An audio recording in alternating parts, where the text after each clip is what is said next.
So you're considering building a container home and you're trying to figure out what kind of container to use. Well, in this video, I'm gonna tell you how. We're currently working on the largest container home community in the United States. And with that, we're gonna have to buy a lot of shipping containers. And so I wanna break down with you how we purchase our containers, but more importantly, what type of containers it is that we purchase. So when it comes to purchasing containers, you wanna go to the source as much as you possibly can. We're based in Las Vegas, Nevada, and the closest way to the source of containers for us is buying them from the Port of Long Beach. So for those of you that are looking to build a container home, instead of just going to the vendor that's in your city that's selling them at top dollar, consider going to a local port or a major depot and shopping around in those locations. From there, you can then coordinate your own delivery to your property, and it's likely gonna save you about 15 to 20% on your container costs. Now, when it comes to type of container that you're gonna be using, you have a variety of selections to choose from. First, you're gonna have the option to choose the condition of the container. You can get something that's used or you can get something that's new.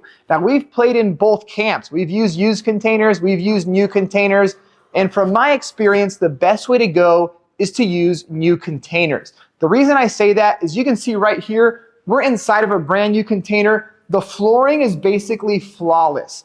This helps you a ton when you get to the stage where you're gonna begin actually installing your flooring in your container home. Not only that, just think about it. If you're building yourself a home, do you wanna choose a container that's rusty and beat up and it's been used for years? Or does it make sense that the most important member of your home, the container itself, the structure, is at the highest quality possible and is brand new? Now, another benefit of the new containers is that there's basically no dents. If you look throughout here, it is flawless. Now, the reason why that matters is that means the exterior of your container home is gonna look flawless because there's not dents everywhere. Now, the next choice you're gonna have is the height of your container. You can get a standard height container, which is 8'6", or you can get a high cube container, which is 9'6". So it's actually a foot taller than standard height containers. And if you're building a home, I'd encourage you to get a high cube. That additional foot of ceiling space not only makes the interior feel larger, it also is practical space that you can use for storage or even other design elements. Now, the last thing that comes up on the topic of containers is the toxicity related to containers. And people will sometimes be relating that to the paint on the exterior of the container as well as the floors themselves. You know, are these things toxic? Well, if you're getting a new container, they're not painted with lead-based paint. The paint on the new containers does not have any health hazards. Now, if you're getting an older container, you know, maybe it was built 8 years ago, it may have been painted with lead-based paint. And ultimately what that means is that you can't eat the flakes or the chips of the paint when they come off the container. Now, most of you, you're gonna be framing out your container, you're gonna be insulating it. This wall is not gonna even be accessible. So that's gonna be a very minor issue for you and something that you can definitely work around.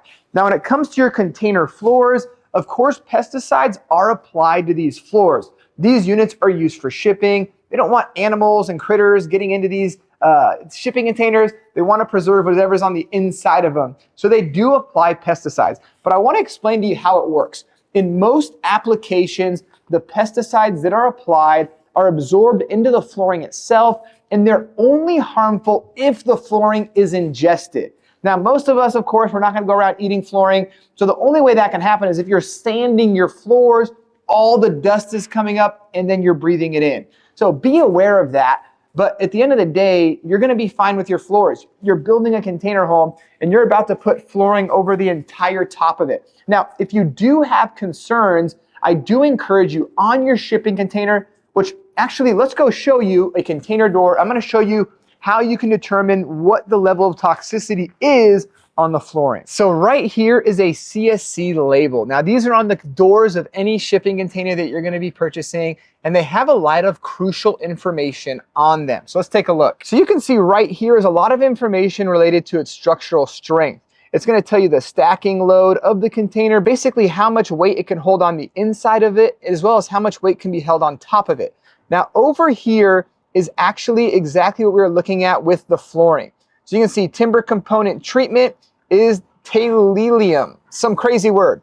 But anyways, that's the pesticide that was used when they made these container floors and what they applied to it. So if you have extra concerns about your container's flooring and the toxicity of it, you can actually get someone that can come in that's a specialist.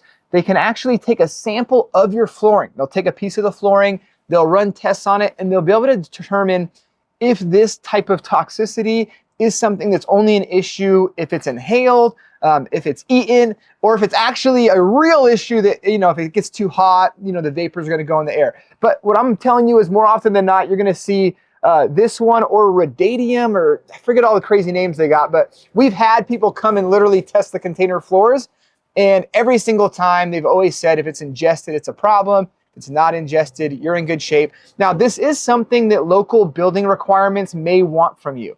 They may tell you, hey, these floors have toxins in them. You need to rip them up and put in on-you flooring. You don't. That's really expensive and a ton of work. Just have someone come out, perform tests on it. You can actually show the building department and avoid all of that headache. Last thing to know, if you're in a location where you're doing this as a permitted build and it's an area with higher regulation, more often than not, they're not gonna be able to let you use a used container. They're gonna want you to use a brand new one-trip container. And so just wanna encourage you to make sure you do your homework, talk to your local building zoning department, make sure that you're able to purchase the right container before you get started. They may also ask you for a marine surveyor report on the container. That can be something that can be received from the port, from the vendor that you purchase your container from. Well, if you enjoyed this video and some of the insights that were provided, I'd encourage you, if you're looking to build your own shipping container home, check out our free container home training. We have a ton more information that we provide you on how to build your own container home, how to build it quicker, how to build it cheaper, and how to build it right. You can get more information in the description below on that, and I'll see you in the next video.